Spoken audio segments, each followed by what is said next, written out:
Part 4. You will hear part of a presentation about the early history of salt. First, you have some time to look at questions 31 to 40.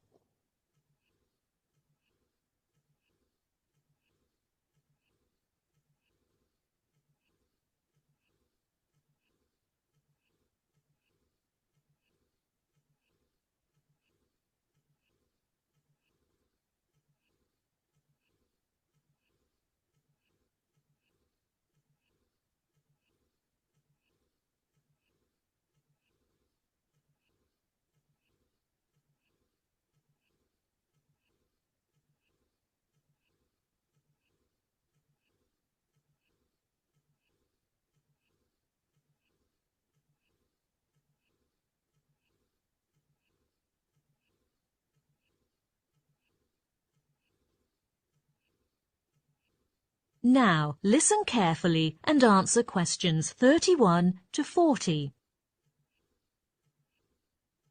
In my presentation, I'm going to talk about salt. In modern times, when we talk about salt, people may associate it with high blood pressure or increased heart risk, and many health experts warn that we should use less salt in our meals and dishes. However, we should not ignore its importance in our cuisine and even in early human history. Salt is one of the oldest, most ubiquitous food seasonings. The taste of salt is one of the basic human tastes. More importantly, salt plays an indispensable role in the health of human beings. For example, it regulates the body's acid-base balance. Because of its importance to survival, salt has often been considered a valuable commodity during human history. This can be tracked all the way back to ancient Greece, ancient Egypt, and ancient Rome, when salt was highly valued and used as a method of trade and currency. In ancient Rome, the busiest road leading to the city was the Via Salaria, which means the salt route in English. A soldier's pay, which partly consisted of salt, was known as salarium argentum in Latin, from which we derived the English word salary. A soldier's salary was cut if he was not worth his salt, an expression still used today. In fact, salt was not only the first condiment discovered, but also the first preservative. We know today that food goes bad because microorganisms in the food multiply in abundance, and a high salt environment is not conducive to microbial reproduction. Extremely high concentrations of salt can even kill microorganisms in the food.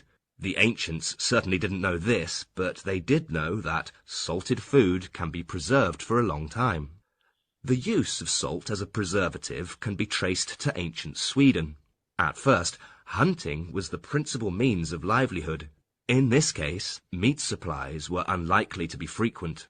What's more, fewer animals were available for hunting. In order to ensure the supply of meat, many families in Sweden began to raise animals in the surrounding forests during the summer, when the weather was suitable for animals to survive. These animals were fed every day until about 3 to 4 months later. That's in October. They were ready to be butchered for meat, and that was the only month when ancient Swedish people had fresh meat on their table. Then, with the continuous increase in productivity, people finally had some meat left. However, how to store the meat had become a headache until someone invented a whole new way to preserve food: salting. People tried to keep meat from going bad by adding some salt to it, and it could be preserved for several months and even years. There was evidence that salt was widely used to preserve meat. Historical documents in 1573 recorded the Swedish king's everyday meals, mentioning that 175 pounds of meat was consumed each year, but over 150 pounds was salty. From this, we can clearly see the importance of salt in Sweden at that time. In addition, the documents also noted the annual sales of beer in Sweden soared during that period, and this must be related to high levels of salt in their food.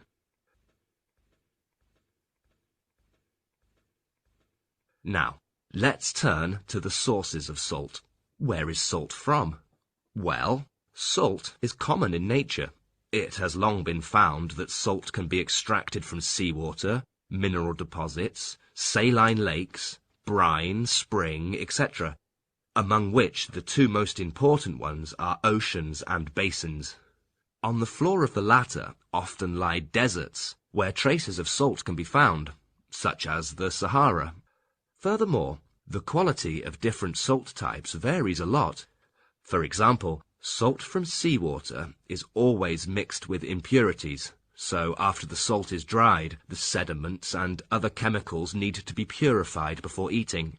However, this is not the case with salt from spring water.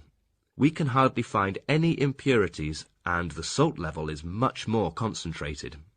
Then, how did people distribute salt around the world? Of course, in modern times, we have various ways of transporting goods, but in ancient times, it was not the case. Take ancient Sweden, we mentioned before, as an example. Because of the heavy use of salt in the diet, Sweden could not feed itself and had to import large amounts of salt from other countries. In order to make sure they could buy enough salt from abroad, the Swedish had to attach great importance to shipping and keep it undamaged, as it was the most crucial way at that time. While in other ancient countries, in order to distribute salt to other places, groups of men were employed.